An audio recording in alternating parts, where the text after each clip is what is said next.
René Guénon, L'homme et son devenir selon le Vedanta. Chapitre 10. Unité et identité essentielle du soi dans tous les états de l'être. Ici, il nous faut insister quelque peu sur un point essentiel. C'est que tous les principes ou éléments dont nous avons parlé, qui sont décrits comme distincts et qui le sont en effet au point de vue individuel, ne le sont cependant qu'à ce point de vue seulement, et ne constituent en réalité qu'autant de modalités manifestées de l'esprit universel, Atma. En d'autres termes, bien qu'accidentels et contingents en tant que manifestés, ils sont l'expression de certaines des possibilités essentielles d'Atma, celles qui, par leur nature propre, sont des possibilités de manifestation. Et ces possibilités, en principe et dans leur réalité profonde, ne sont rien de distinct d'Atma. C'est pourquoi on doit les considérer, dans l'universel et non plus par rapport aux êtres individuels, comme étant véritablement Brahma même, qui est sans dualité, et hors duquel il n'est rien, ni manifesté, ni non manifesté. D'ailleurs, ce hors de quoi il y a quelque chose ne peut être infini, étant limité par cela même qu'il laisse en dehors, et ainsi le monde, en entendant par ce mot l'ensemble de la manifestation universelle, ne peut se distinguer de Brahma qu'en mode illusoire. Tandis que par contre, Brahma est absolument distinct de ce qu'il pénètre, c'est-à-dire du monde, puisqu'on ne peut lui appliquer aucun des attributs déterminatifs qui conviennent à celui-ci, et que la manifestation universelle tout entière est rigoureusement nulle au regard de son infinité. Comme nous l'avons déjà fait remarquer ailleurs, cette irréciprocité de relation entraîne la condamnation formelle du panthéisme, ainsi que de tout immanentisme. Et elle est aussi affirmée très nettement en ces termes par la Bhagavad Gita. Ouvrez les guillemets. Tous les êtres sont en moi, et moi je ne suis pas en eux. Mon être supporte les êtres, et sans qu'ils soient en eux, c'est par lui qu'ils existent. Fermez les guillemets.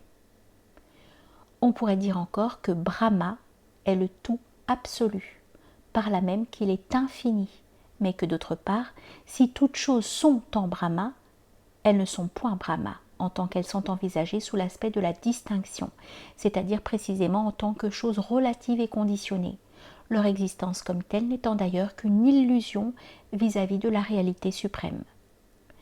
Ce qui est dit des choses et ne saurait convenir à Brahma, ce n'est que l'expression de la relativité. Et en même temps, celle-ci étant illusoire, la distinction l'est pareillement parce que l'un de ces termes s'évanouit devant l'autre, rien ne pouvant entrer en corrélation avec l'infini. C'est en principe seulement que toutes choses sont Brahma, mais aussi c'est cela seul qui est leur réalité profonde. Et c'est là ce qu'il ne faut jamais perdre de vue si l'on veut comprendre ce qui suit. Ouvrez les guillemets. Aucune distinction portant sur des modifications contingentes comme la distinction de l'agent, de l'action et du but ou du résultat de cette action n'invalide l'unité et l'identité essentielle de Brahma comme cause, Karana, et effet, Karya. La mer est la même que ses eaux et n'en est pas différente en nature, bien que les vagues, l'écume, les jaillissements, les gouttes et autres modifications accidentelles que subissent ces eaux existent séparément ou conjointement comme différentes les unes des autres, lorsqu'on les considère en particulier soit sous l'aspect de la succession, soit sous celui de la simultanéité, mais sans que leur nature cesse pour cela d'être la même. Un effet n'est pas autre en essence que sa cause, bien que la cause par contre soit plus que l'effet. Brahma est un en tant qu'être et sans dualité, en tant que principe suprême. Soi-même, il n'est pas séparé par des limitations quelconques. De ces modifications tant formelles qu'informelles. Il est Atma dans tous les états possibles et Atma en soi à l'état inconditionné, est lui et non autre que lui. La même terre offre des diamants et autres minéraux précieux, des rocs de cristal et des pierres vulgaires et sans valeur. Le même sol produit une diversité de plantes présentant la plus grande variété dans leurs feuilles, leurs fleurs et leurs fruits. La même nourriture est convertie dans l'organisme en sang, en chair et en excroissances variées telles que les cheveux et les ongles. Comme le lait se change spontanément en caillé et l'eau en glace, sans que ce passage d'un état à un autre implique d'ailleurs aucun changement de nature, ainsi Brahma se modifie diversement, dans la multiplicité indéfinie de la manifestation universelle, sans l'aide d'instruments ou de moyens extérieurs de quelque espèce que ce soit, et sans que son unité et son identité en soient affectées, donc sans qu'on puisse dire qu'il soit modifié en réalité, bien que toute chose n'existe effectivement que comme ses modifications. Ainsi l'araignée forme sa toile de sa propre substance. Les êtres subtils prennent des formes diverses, non corporelles, et le lotus croît de marais en marais sans organe de locomotion. Que Brahma soit indivisible et sans partie, comme il l'est, n'est pas une objection à cette conception de la multiplicité universelle dans son unité, ou plutôt dans sa non-dualité. Ce n'est pas sa totalité éternellement immuable qui est modifiée dans les apparences du monde, ni quelqu'une de ses parties, puisqu'il n'en a point, mais c'est lui-même envisagé sous l'aspect spécial de la distinction ou de la différenciation, c'est-à-dire comme Saguna ou Savishesha. Et s'il peut être envisagé ainsi, c'est parce qu'il comporte en soi toutes les possibilités, sans que celles-ci soient aucunement des parties de lui-même. Divers changements de conditions et de modes d'existence sont offerts à la même âme, individuelle, rêvant et percevant dans cet état les objets internes qui sont ceux du domaine de la manifestation subtile.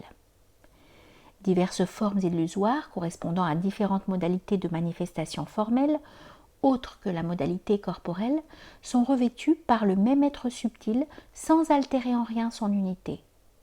Une telle forme illusoire, Mayavarupa, étant considérée comme purement accidentelle et n'appartenant pas en propre à l'être qui s'en revêt, de sorte que celui-ci doit être regardé comme non affecté par cette modification toute apparente. Brahma est tout-puissant, puisqu'il contient tout en principe, propre à tout acte, quoique non agissant, ou plutôt par cela même, sans organe ou instrument d'action quelconque. Ainsi, aucun motif ou but spécial, tel que celui d'un acte individuel, autre que sa volonté qui ne se distingue pas de sa toute-puissance, ne doit être assigné à la détermination de l'univers. Aucune différenciation accidentelle ne doit lui être imputée, comme à une cause particulière, car chaque être individuel se modifie en développant ses possibilités conformément à sa propre nature. Ainsi, le nuage pluvieux distribue la pluie avec impartialité, sans égard pour les résultats spéciaux qui proviendront des circonstances secondaires, et cette même pluie fécondante fait croître diversement différentes semences, produisant une variété de plantes selon leur espèce, en raison des différentes potentialités respectivement propres à ces semences. Tout attribut d'une cause première est en principe en Brahma, qui en soi-même est cependant dénué de toute qualité distincte. Ce qui fut, ce qui est et ce qui sera, tout est véritablement Omkara, l'univers principiellement identifié à Brahma et comme tel symbolisé par le monosyllabe sacré Om. Et toute autre chose qui n'est pas soumise au triple temps, Trikala, c'est-à-dire la condition temporelle envisagée sous ces trois modalités de passé, de présent et de futur, est aussi véritablement Omkara. Assurément, cet Atma, dont toutes choses ne sont que la manifestation, est Brahma. Et cet Atma, par rapport aux divers états de l'être, a quatre conditions. Padas, mot qui signifie littéralement pied. En vérité, tout ceci est Brahma. Fermez les guillemets.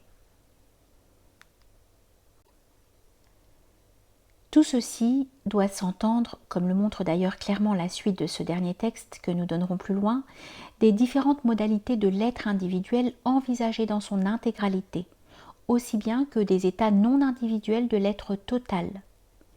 Les uns et les autres sont également désignés ici comme les conditions d'Atma, bien que d'ailleurs en soi, Atma soit véritablement inconditionné et ne cesse jamais de l'être.